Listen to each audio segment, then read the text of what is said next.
Hello po mga kalingap, kapabayan, kabisnes kapapi, magandang buhay po. Welcome muli sa aking YouTube channel, Analisa Reality Vlog. Yung mga hindi pa po nakasubscribe sa akin, nandyan po, nanonood lang mga silent viewers, please subscribe po sa aming lahat.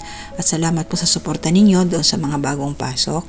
Ang mga nagla-like, comment, share, nasa comment section po na nagsishare ng kanilang opinion. Salamat po sa inyo, salamat po sa hindi pag-skip ng ads. Shoutout po kay Kuya Bal Santos Matubang, Ate Edna Vlogs, Kalinga Prab, kay Jack, buong Karipak team, mga kasama ko mga reactors, buong Kalingap community, at syempre sa Kabisnes Official, Papa Dins TV, Kabisnes Family, mga kagwangs, ayan, mga kasama ko rin po mga reactors.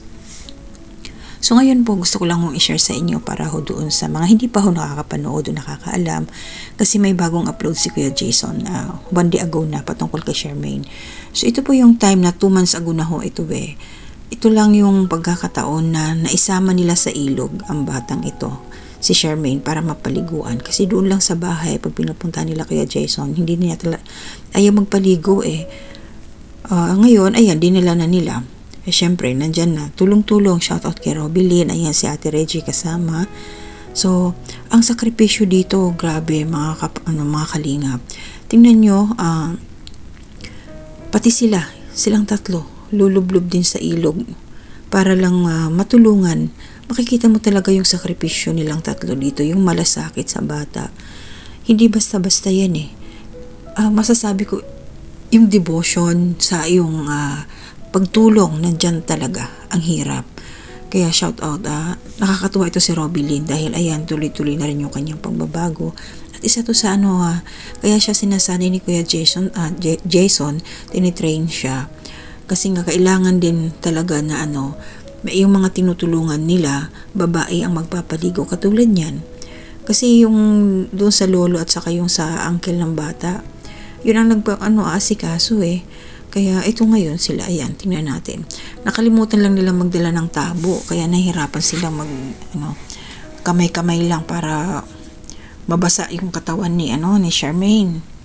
So, mayroon po akong portion dito na hindi ako nag-mute kasi wala naman siyang background music. Ingat po kasi ako sa copyright. Sayang din kasi pag na-upload na tapos may copyright ka sa music, ay syempre yung effort natin, yung time, tapos yung mga nanonood, tapos biglang babaguhin ko, yun po yung aking iniingatan. Kaya ngayon nag-voice over po muna ako. So pakikinggan po natin yung kung paano nila minomotivate ang batang to para maligo. Mahirap talaga, as in, grabe. Kahit ako nahihirapan yung pasensya, pahabaan talaga to Grabe. Bilib ako dito kila Kuya Jason. Ayan, sa Ate Regine. Nakakatuwa lang sila. Sige po, pakinggan ho natin.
So yun pa na mga kalingap, so nakita natin, ayan, pinagtutulungan na nilang mapaliguan si Charmaine.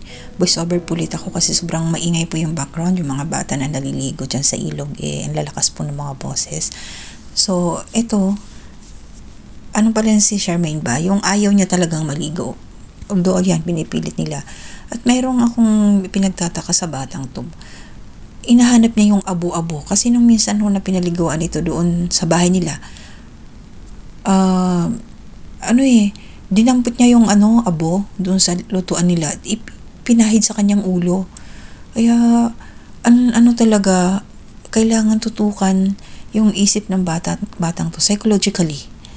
Ang lakas, kumbaga, ano kaya ang naging problema sa kanya? Bakit ganun yung kanyang naging behavior? Naging palaisipan din ho talaga ito sa akin. Kasi, kumbaga, yung impormasyon, paano ba siya nagaganyan? Ano ba ang nangyari sa kanya? Yung history, yun pa yung hindi malinaw ho kasi sa atin. Kasi hindi naman naikikwento, hindi naman nasasabi dito ni Kuya Jason kung ano talaga yung nangyari sa batang ito. Hindi pa niya na itatanong ng masinsinan sa lolo, or hindi natin alam kung sa off-cam, alam nila, hindi lang nababanggit sa tuwing binablog nila itong batang ito. Ito, tingnan nyo, talaga siya. Hinahanap niya dyan yung kanyang lolo. Nahirapan sila magpaligo kasi nga wala silang dalang pangtabo. Pero kahit paano nahugasan na siya. So, pansinin nyo yung kanyang tiyan dyan, hindi pa gaanong kalakihan. 2 months ago pa lang ito. Ngayon kung mapapansin natin, yung last vlog ni Kuya Jason, halata siya parang may umbok na yung kanyang tiyan. Kaya ito nireaksyonan din para makita natin yung pagkakaiba nung nakaraan hanggang ngayon. Yun ang sinasabi ko sa aking reaksyon nung nakaraan dito na kailangan mapatingnan siya, masigurado kung ano talaga ang dahilan kung bakit nananaba yung bata, kung buntis ba or kung dala lang ng kanyang gamutan sa kanya, epekto ng kanyang paggagamot dahil nga nakakapagpahinga na to ng maayos. Yan, kahit pa paano okay na, nakapaglinis na rin. Medyo malaking kaginhawahan na yan. Yung 3 kawawa naman sila, Ate Reggie, Robilin, Kuya Jason, lubog din sila, basa din. Yan talaga pag nasa charity work ka, kailangan mong sumabay, pumasok ka sa kung anong mundo meron ng iyong mga tinutulungan para mas lalong maintindihan. Ayan, danas na danas nila yung hirap dyan. So, yun lang po yung sa akin, mga kalingap. Positive vibes lang po tayo. Sabi nga, kalingap, one family. Ayan.